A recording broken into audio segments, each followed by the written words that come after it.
Good morning. All right, so I'm going to start. I'm starting the recording now. And before I go to our sheet, so we're going to go. If you're in the art scroll, we're on page 660.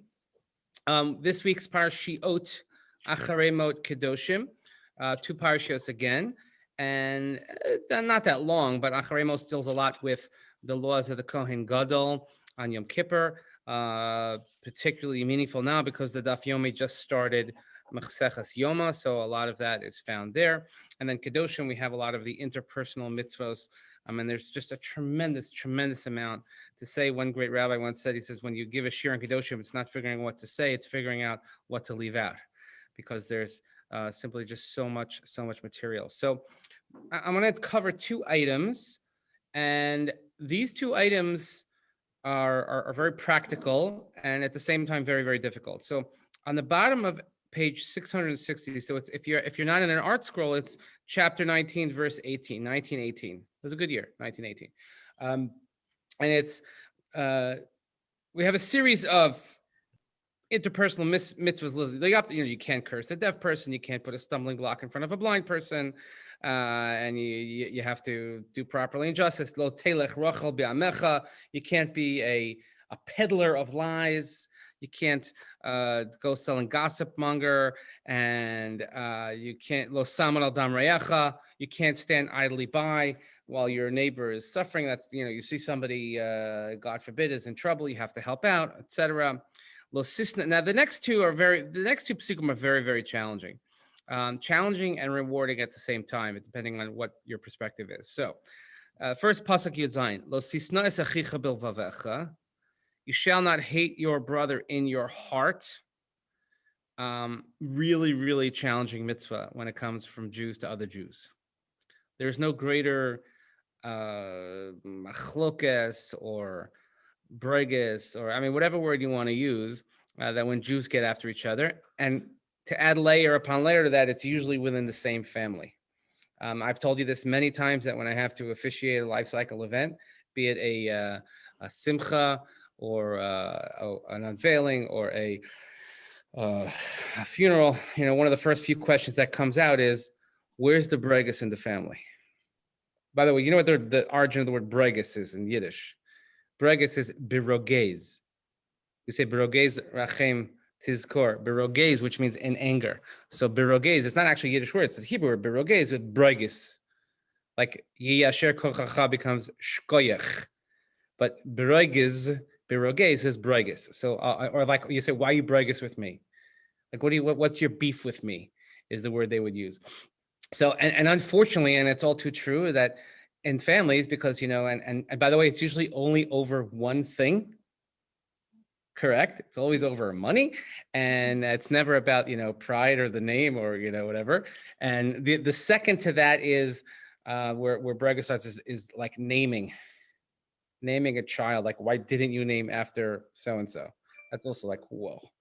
I had an unveiling on Sunday, and thank God on the way, it's been a year since the family had a loss, and there was a second wife. And so on the way, like, the son called me to advise me, say, by the way, you should just know that this is what's been going on the last few months. I'm like, thank you very much for the heads up. I appreciate it. So we won't be going in that direction. But the fact that the Torah says you can't hate your fellow Jew in your heart, which means that, yeah, your tendency is that you want to hate him.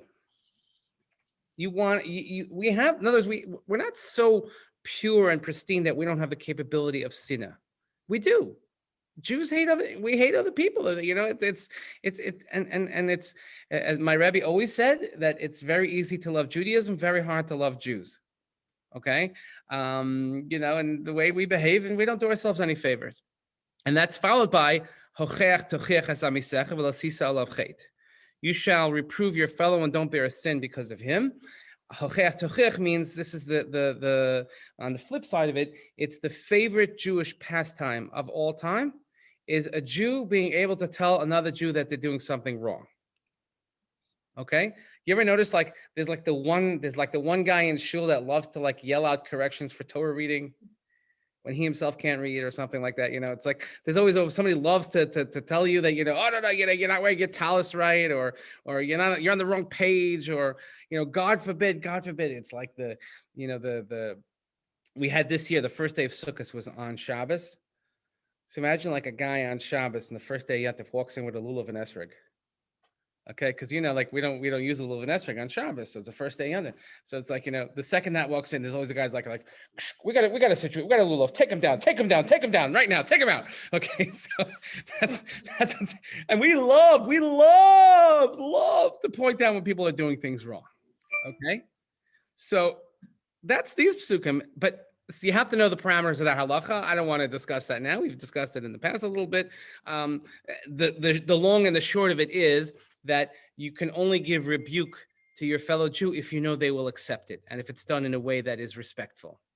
But if it's actually going to make them adamant and more worse, sometimes it's better not to say something. Because we say also if they don't know, and if you tell them now they do know, so we say mutav shu shogigim. Sometimes it's better if they don't realize they're doing something wrong, and then you tell them and they're going to keep doing it, then you're actually responsible for their deliberate errant behavior.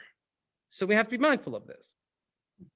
Next is the pasuk I want to focus on, the first half. Lo sikom v'lo sitor es b'nei amecha v'hafta l'recha kamocha ani Hashem. I'll read the translation. You shall not take revenge, and you shall not bear a grudge against the members of your people. You shall love your fellow as yourself. I am Hashem. One, perhaps the most difficult mitzvah in the Torah is v'havta l'recha kamocha. You have to love your neighbor as you love yourself. Now, by the way, from a psychological point of view, I think it's a very healthy statement that before you can enter into any other relationships, you have to have a good relationship with yourself. You have to be able to love yourself. And you think it's like a given, but it's not. There are people that are incapable of loving themselves. There are people that are incapable of thinking positively about themselves. And therefore, the Torah says, hopefully you have a good sense of self. You have a good, we use these words of ego, self-esteem, etc. But hopefully that will translate into your relationships with others. We'll see how Rabbi Akiva does that. So we'll look at Rashi here. Rashi, of course, I always just remind me of third or fourth grade or something. What's the difference between Nicoma and Nitira? Lo sikom v'lo sitor. Okay, so Rashi says if you're in the art school, it's on the second column on the bottom where it says Yudched. Amalo hashileni magalacha amalo lav. It says like, can I borrow your lawnmower? Right? And he says no. L'machar amalo hashileni kardomacha. So if this person says one day to his neighbor, can I borrow your lawnmower? He says no. The next day the neighbor comes to you and says, can I borrow your hedge trimmer? And you say, no, you didn't lend me your thing. I'm not going to lend me yours. It sounds like every single day of getting dressed in my house. Can I borrow? Moshe is me. I am Moshe. You know that. Okay. So can I borrow your shirt? No, you don't lend me your pen. No. Okay. That's Nekama. So what's Nitira? Ve'ezuhi Nitira. Amal hasheni kardamach amal lav lamacham lasheni megalach amal helach ve'eni kamascha shotan ezuhi Nitira. Shenotar ha'eva beliba afa bisha inu nokem. So the other it's like you can't win. Can I borrow your lawnmower? No. The next day he says, can I borrow your hedge trimmer? He says, even though you didn't lend me your lawnmower, I'm going to give you my hedge trimmer. So you're not taking revenge, but it's but in other words, you're showing like lahachas. That there's a word in Yiddish also. You say to grizha someone. I don't know how to translate it, but we all know what it means. It's like you want to take it and I'll stick it to you. That kind of thing. So that's what this is. But then he says v'havta l'recha kamocha. You have to love your neighbor like yourself. Ani Hashem. And look at Rashi. He says Amar Rabbi Akiva zeh klal gadol b'Torah. Rabbi Akiva says this is a great principle in the Torah. We're going to see what Rashi says. He quotes the Torah's Kohanim, the Medrash, but it's actually found in the Gemara as well. A similar exchange, which we'll see in the Klei Yakar. But it's ironic that this is almost always read. No, always. It's always read during Yemei HaSfira, during the days of Sfiras Omer. And during the days of Sfiras Omer, aside from counting up to the giving of the Torah, we also have this sort of quasi-mourning period known as Sfira. We don't make weddings, etc. People don't shave, haircuts. And what's part of the mourning is that we lost 12,000 pair of students because they didn't respect one another, and they were students of whom? Rabbi Akiva. So the statement of zeh klal gadol b'Torah, which is given to Rabbi Akiva, so it could. So some have speculated that this statement of zeh klal gadol b'Torah was Rabbi Akiva's, it's a theory, but it's an interesting theory, is that it's Rabbi Akiva's response to what was happening. Like, how could it be that you lose so many students and they didn't shalom noagu kavod zeh bazeh, they didn't honor one another? How could they not be mensches? Well, by the way, that's an easy question for us to answer. How could people not be mensches? It's very easy for some people. But what does it mean? Zeh klal gadol b'Torah? Rabbi Akiva was saying, yeah, it looks good on paper. Zeh klal gadol b'Torah. It's very nice mitzvah in the Torah, but in real life, people don't follow it. It's a great mitzvah. It's a beautiful, important principle, but taka, push comes to shove, it's only b'Torah, but not in practicality, not in real life. It's a very, very interesting insight on this. So what I'm going to share with you is I'm going to share with you the Kli Yakar. So I'm going to go now to share the screen. Everybody see that on the screen? Thumbs up. Great, great, great, great. See you all there. And I'm doing and I'm moving. I'm doing okay. This is the commentary of the Kli Yakar. And the Kli Yakar says, "V'havta l'recha kamocha." Amru Rabboseinu. This is just one of those sort of, we use the word yesodisdik. It's a fundamental, it is of extreme importance of understanding, again, how to read a pasuk. Okay, so if you have it where it says v'havta on the top of the page. V'havta l'recha kamocha, Amru Rabboseinu. So you see, zeh klal gadol b'Torah. See, look at the abbreviation here, which Taf Vav Chaf is Torah's Kohanim. It's the Medrash on Vayikra. There are different types of Medrash, but this is the Medrash Halacha on Vayikra called Torah's Kohanim. Perak Dalad Yud Beis. Look in Rashi here. In the bottom line of Rashi, if you look in your Chumash, if you have it, Amar zeh klal gadol b'Torah, Taf Kuf, right? Torah's Kohanim, Sham Yud Beis. So they have the same place. Ubamaseches Shabbos, and then we have this famous episode in Tractate Shabbos. Maseh behu ger she'amar, lamdeni kol haTorah keshani omed al Regel Achas. A proselyte, a convert, came to Hillel. He came to Shammai also, but he came to Hillel, and he says, "Teach me the Torah on one foot." This is where we get this expression on one leg, like, give me the snapshot. Give me the essence of the Torah. Now, do you know the story? Did anybody know the story? Right? What happens? He quotes him this pasuk. Oh, quotes him this. Okay. Now let me ask you, before we go further, before we look further into the end, what's your take on the story? You think that the convert is trying to get away with something, or is this a genuine question?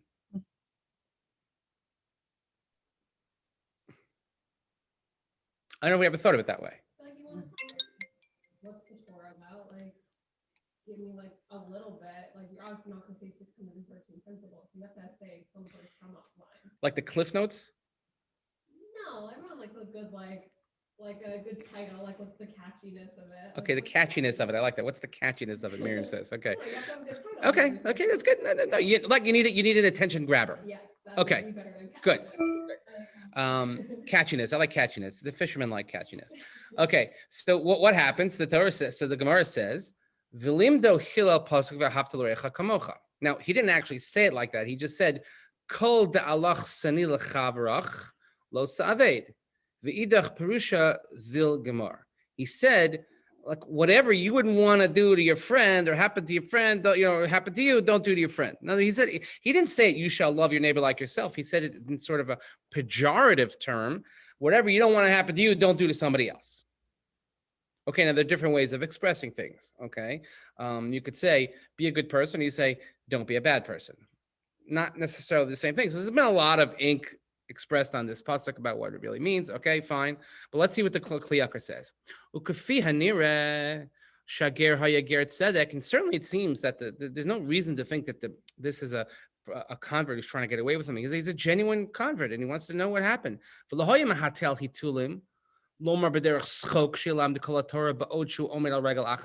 saying like literally I'm standing on one foot and I'm making a joke, tell me about your Torah. He's not making fun of him. He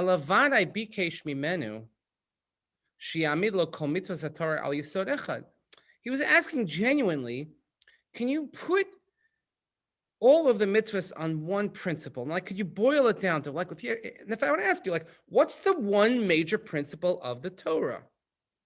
Now, by the way, if you ask different people that question these days, you'll get a lot of different answers.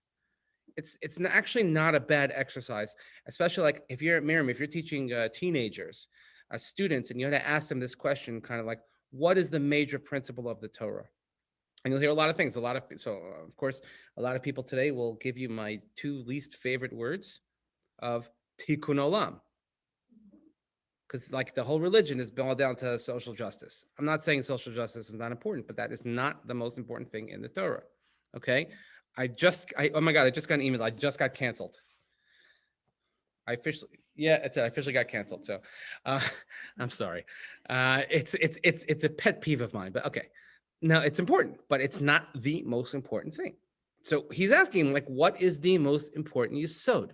Tahainu regel achas, like on one leg. When you say one leg, meaning like everything has to balance on one leg. Like if you stand on one leg, you have to take everything that's part of you and you have to focus it in that you can stand up straight and hold all that up. So what's the one thing? What's the one yesod, that foundation, that one matter that's going to hold it all up? Asher alav ya'amid lo kol hamitzvos, which upon which you will support and stand all the other mitzvahs. Kedei shelo yavo lidei shikcha. He says maybe he's doing it so that, you know what? I'm new at this.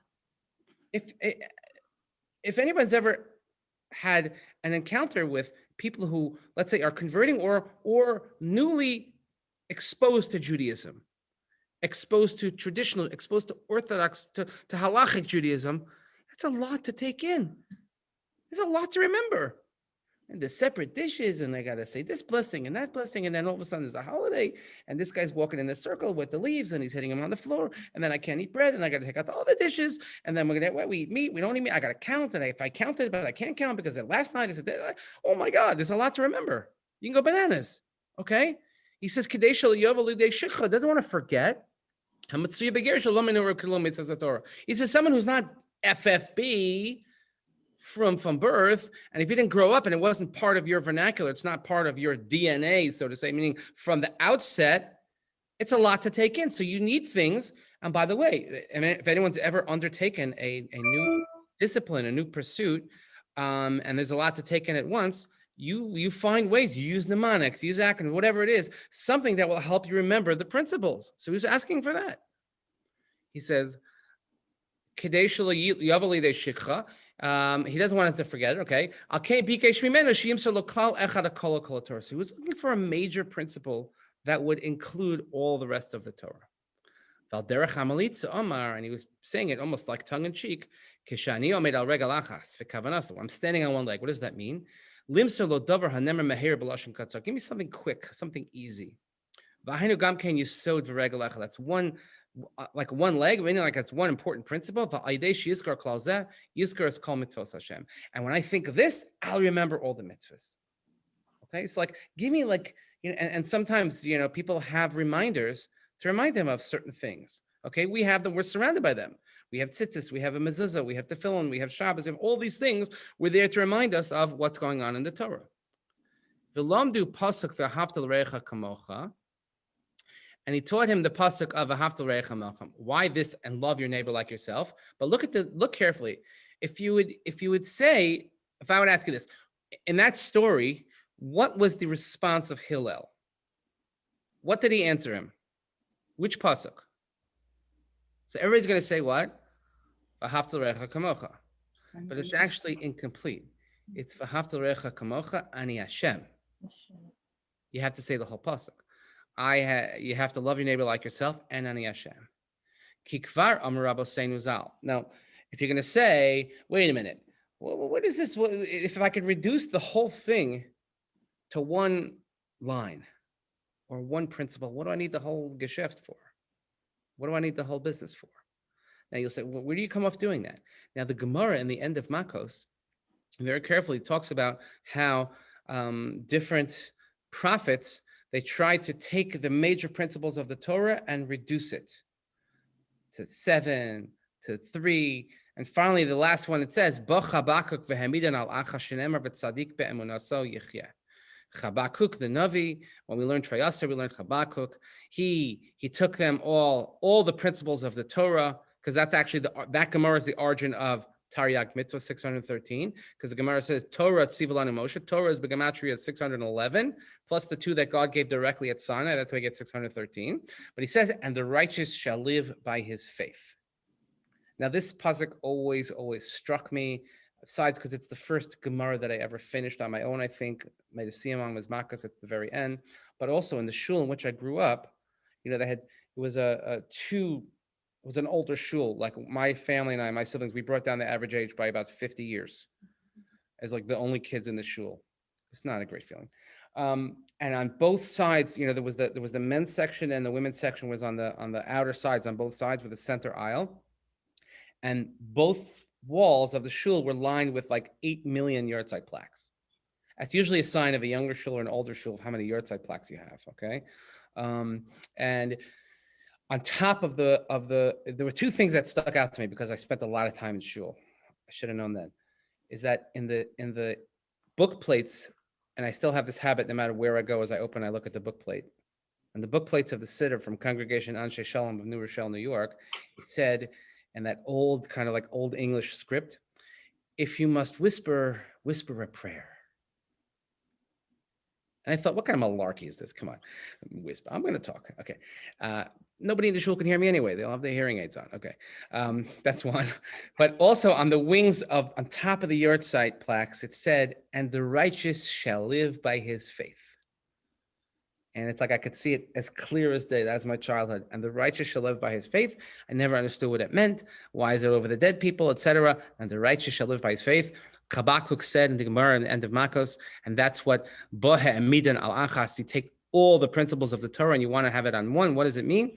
V'tzadik b'manaso yichya, and the righteous shall live by his faith. He says, V'zeh eino soser divrei Hillel. He's not arguing with what Hillel says. Ki chol mitzvahs haTorah heim al shnei sugim. He says because all the mitzvahs of the Torah are boiled down to 2 categories. What are they? Ha'echad hu mitzvah shebein adam lamakom baruch hu, v'yesod lekulam ha'emuna b'Hashem. One is, of course, what we call bein adam lamakom. We have a tremendous amount of obligation, service between man and God. Okay? Again, I just got canceled again for saying man and God. Okay?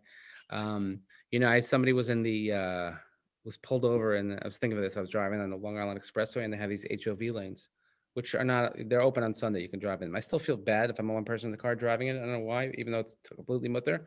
But a guy was alone in the car, and he's pulled over by a cop in the HOV lane. And the cop says, what are you doing in the HOV lane? You're one person. He says, no, I identify as they. So if you identify as they, then, right?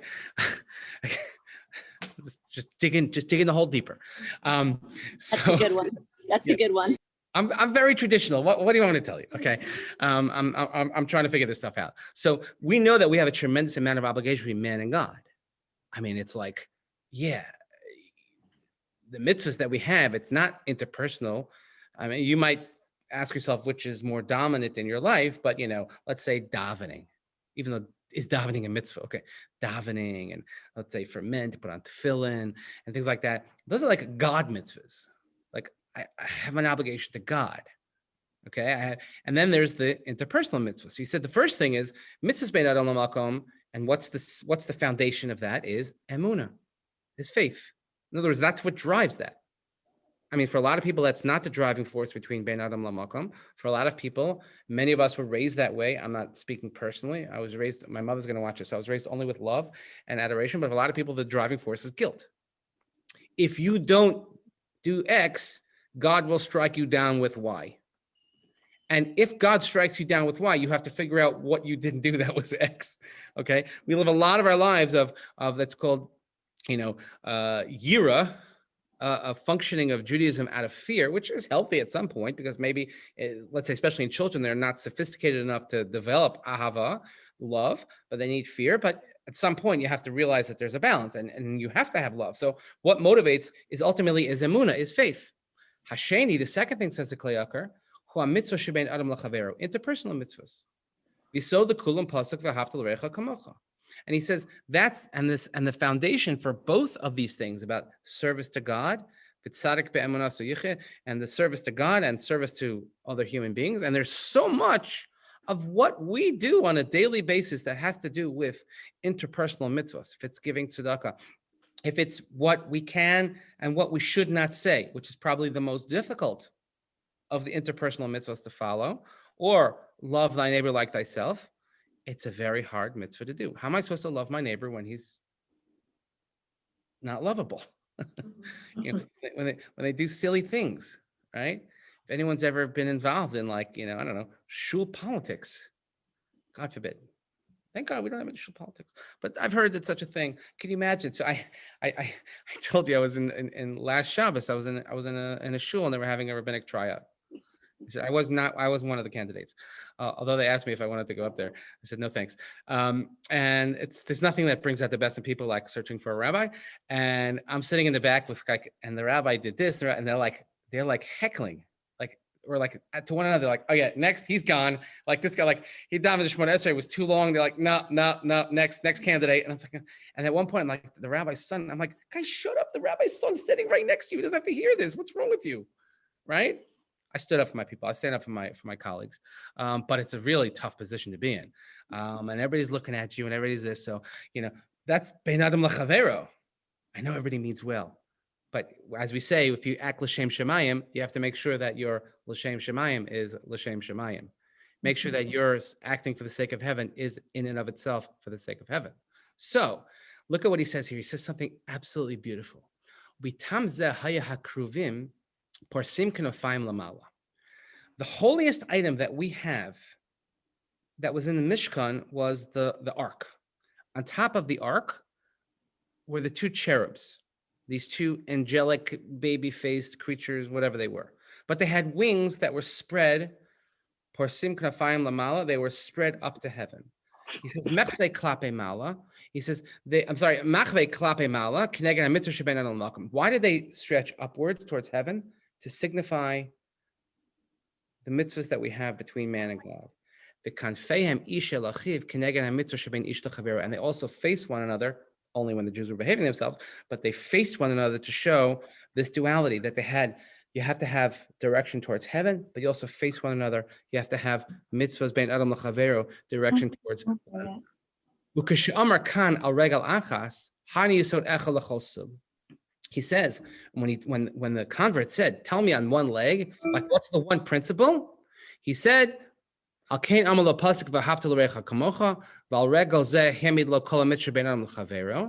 says, now you understand the Gemara. Because the Gemara says, when Hillel answered him, tell me the one principle. What if I had to boil down, what is the Torah all about? So based on what he just said, it's ben adam l'chavero, ben adam l'makom. So how do I get that to you? By saying first, v'havta l'recha kamocha, ben adam l'chavero. And that's the principle for that. And then v'amar gam, and he also said, that's why I said you have to say the whole pasuk. He also said, gam sofa pasuk, ani Hashem, I am God. The hanu hayusod she'olav hamed chabaka kol mitzvos haTorah, v'hainu ha'emuna b'Hashem. Ani Hashem, you have to have faith between man and God. What's interesting to note is the order in which the Torah gives it to us, which is bein adam l'chavero first, followed by bein adam l'makom. Often we find people who excel at the God mitzvahs, and they fail miserably at the people mitzvahs. And you have the vice versa also, but it hurts more when someone excels at the God mitzvahs, but they don't know how to be nice. They don't know how to be a mensch. Is it so hard to smile? Is it so hard to say hello? Is it so hard to just, I don't know, be nice? But believe it or not, for some people, it's very hard to be nice. Go figure. Anyway, Umamar ani Hashem, and look at this. We'll just conclude this paragraph of the Klei Yakar, and this saying of ani Hashem at the end of the pasuk, I'm God, which by the way appears many times in this parsha, ani Hashem lakechem, and on and on and on. He says, Dugmas dibur anochi hakol kol dibur rishonos shebeinam l'makam baruch hu. He says, ani Hashem is similar to the anochi, which is the first beginning part of the Ten Commandments, right? If you look on the wall over there, inside we have this room we have on the Anochi Hashem. That I think that used to be on the ark of the old shul. So the Ani Hashem is like Anochi. Now, by the way, it's been said that these psukim in Kedoshim are meant to sort of mirror and restate the Ten Commandments, and albeit in a different form. Okay, so Anochi is Hakol Kol Divrei Rishon Ben Amlcha Makam Hu. So we know the first 5 are between God and man. First 5, but I hear God, man comes first. V'chosam lekulam kibud av v'em, and the last of the 5 is honor your father and mother. Ki misof devaro nika sherosh devaro emes, because from the end we see that the beginning is true. Yan kiyuka kavachomer min kibud av v'em al kibud ashutav v'shishis baruch shmo. In other words, you have 3 partners in creation, and if I have to honor my parents, obviously means I have to honor God. That's the man and God. And he says, "V'diber lo sachmod," and the last of the 10 commandments. So the second half is ben adam lachavero, man and man. And what is it? That's the last 5, and the last of that is lo sachmod, thou shalt not covet. And that corresponds to you should love your neighbor like yourself. Because that will encompass, if you don't desire what your friend has, what your neighbor has, and you love them like yourself, that's like you wouldn't want someone to take your stuff, that encapsulates all of the interpersonal mitzvahs. Again, it's the Medrash, and that's what I mentioned a minute ago, that all 10 commandments are found in this parsha. Umasik, and we come to the conclusion, so the Ani Hashem starts with the beginning, is Anochi, and the end, Lo Sachmod, is V'hafta l'recha kamocha. So it's like this neat little package. The Kli Yakar puts it all together for us, and he says, that's the importance of this mitzvah, is that we have to understand, and we understand the challenge of this. And you would ask different people, what's harder? I think it's for sure harder, the interpersonal mitzvahs. I think the biggest problems that we have now and historically in the Jewish community are not problems of observance. I mean, we have challenges of observance, but the observance is kept. Like, we're doing okay. The problem is, like, we can't get out of our own way. The problem is the lack of unity, the lack of the one thing I like about going to unveilings is that I have time in the car by myself and I can listen to Shiurim and things, and they're not called Shiurim anymore. They're called podcasts. You just take an old tape and you put it on something and it's a podcast. You put some introductory music and you have a podcast. Okay. So I was listening to Rabbi Wein, and because I like to listen to Rabbi Wein, he's my Rebbe. And he was talking about Al Tifrosh Min Hatzibur. You can't separate from the congregation. Or what does that mean, etc. Unity. He says today, when people talk about unity, they don't mean unity, they mean conformity. Unity is when you all do like I think you should do.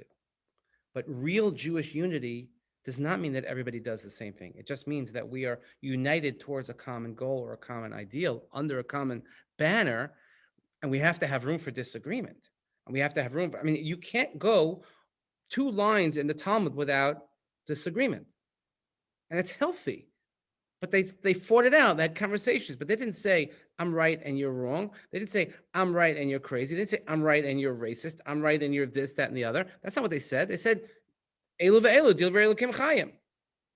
That's unity. If I say, unless you're like me, then you don't count, that's not unity. And that's been the major avla. That's been one of the great problems that we've had in the general world, but it's certainly in the Jewish world. If you look at, the worst episodes we've had are because of, people can't get along. Now, again, I'm not saying it's easy. It's not easy. And there's certain things that Jews do that make your skin crawl, and certain things that people in your own family do that make you crawl, but we have to learn how to live with it. And that's why it's v'hafta l'recha kamocha, followed by Ani Hashem. Why do you have to v'hafta l'recha kamocha? Because Ani Hashem. It's all part of your faith. Faith is not just about the Bein Adam l'chaver mitzvahs, it also guides your Bein Adam la makom. The last thing I want to do with you is I want to share with you a really interesting piece from Rabbi Yaakov Kamenetsky. It's on the other side of your page. Here it is, scrolling down. If we would actually go backwards, the pasuk says on page 656 in the beginning of the parasha, Ish imo v'aviv tiro v'shabsosai tishmor ani Hashem Elokeichem. A person has to fear his mother and father and observe my Sabbath. I am the Lord your God. Here's another Ani Hashem. It occurs many, many times. Again, each one of these psukim. Look at that. Pasuk Beis Gimel Daled all say Ani Hashem Elokeichem. Of course, we know Rashi here and Acharei-Mot Dibros mentions, why is it when we talk about honor, kabed es avicha ve'esimecha, honor your father first and then your mother, but for fear, it's fear your mother and your father. So Rashi tells us, and I think Rashi didn't live in 2021, but Rashi says that, first I'll ask, what's the difference between fear and honor? So kabed, kibud avaim, is taking care of your parents, giving them to eat and make sure they have all their needs. And fear is negative, not doing certain things, not speaking out of turn, not calling by their first name, not sitting in their chair, all these types of things. So when it comes to honor, Rashi says, kabed es avicha ve'esimecha, you might think it's easier to honor your mother because your mother's the one that babies you. The mother's the one that takes care of you. And your father was always off at work and he was never home. He came home and he threw his briefcase down and he demanded a beer, like maybe Rashi lived in the 50s. I don't know, but it's easier to honor. That's why it says kabed es avicha. So it's like counterintuitive. You have to honor your father too. And then when it comes to Yira, it's easier to fear your father because your father's the one that, had his belt, or again, can't say that, or whatever it was that your father had. And so you think, it's easier to fear your father. No, you have to fear your mother as well. Ish imo v'aviftiro. Okay, fine. Look at, and then it says, Veshab sosai tishmoro, and the Shabbos you should observe. Why? So Rashi tells us the juxtaposition is because if your parents, if you come into conflict, and by the way, this often happens, that mitzvahs come into conflict with one another. On the one hand, I'm supposed to honor and fear my parents. On the other hand, I have to keep Shabbos. What if your parent commands you to do something that is negative, that is counter to your ability to keep Shabbos, something like that, which are very, very difficult and common questions, especially when you have families that have different levels of observance. And what should the child do? He doesn't want to do the wrong thing. So, the Shabbos comes first because actually they're commanded to keep the Shabbos too, and they're commanded to follow God. So you all are really like, there's you, there's your parents, but then there's God. So God takes precedence. But you have to know when that order of operations applies, because sometimes people will say, I'm going to be a God person and I'm going to be all from and this and that, which means I don't have to, give 2 cents about my parents and I could be mean and disgusting. No, that's also not okay. Okay. In other words, just because you're following God, we're just saying specifically in this instance, look what Rabbi Yaakov Kamenetsky says. He says, near Levi, and this, the note here tells us in the bottom that they heard this from Rabbi Yaakov Kamenetsky, but it was a well-known thing. Hakesher bein shnei inyanim eleh. He says, if you believe in the beginnings of the world, and so you'll see here, Rav Yaakov did not have subtle feelings about those who talked about evolution and things like that. He says, if you believe like other nations of the world, or he says evil in those evil Jews, I'm just reading what he said, that people came from monkeys and other animals. He says, if you believe in that,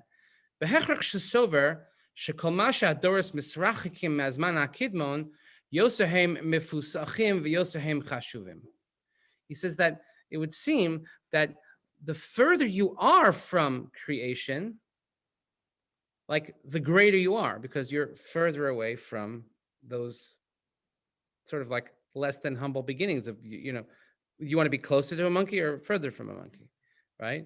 He says they hold that, no, the older generation should honor us.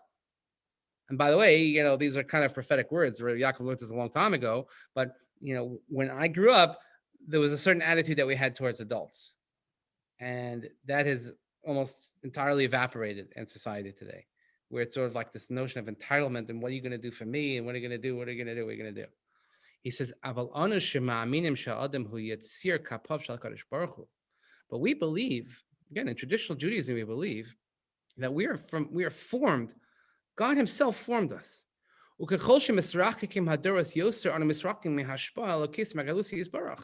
the further away we get from creation, we're one step further away from that real godliness. Like God had his hands and created us.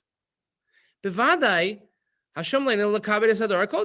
certainly we have to honor the generation that came before us. Right? Because they are much more chashuv, because they're one step closer to God. This was Rabbi Wein always used to tell us on Ma'aseh Shahaya that Rabbi Yaakov was flying to Eretz Yisrael once, or he was on a plane somewhere, and a few of his grandchildren were there, and they were constantly serving his needs. attending to him. Do you need a drink, Zadie? Are you comfortable? You need a pillow? And a guy sitting near him says, he says, I don't understand. He says, my grandkids, when I come, all they want to know is what did I bring them? And the second I give them the gifts and then they're gone, I don't see them. And your grandkids, you're not giving, they're constantly, so he says, because they look at you as one generation closer to monkeys, and they look at me as one generation closer to Sinai. Now, again, it's something you're not allowed to say out loud in it, right? But the notion is there that we look at those who came before us as this chain from godliness. So he says that explains this pasuk. He says, so when the Torah comes and gives us this ashara, this warning about fearing your parents, it had to also reiterate and tell us that you have to observe the Sabbath.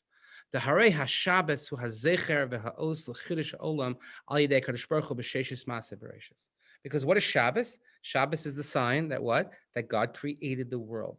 So by putting the creator together with your creators, you're saying that fear your parents. Why? Because they are close, and because of Shabbos. What does Shabbos mean? Creation. Oh, your parents are one step closer to creation and the godliness in the world than you are. So you better, they have a lot more on you. And hopefully our kids will look at us the same. And if they're blessed with grandparents, or I'm amazed people are blessed with great grandparents, like what an unbelievable thing. But they're that much closer to tradition, to Sinai, to godliness, to creation. That's how we look at it. And then he looks in this last line. It's like, it's worth the price of admission just for this. He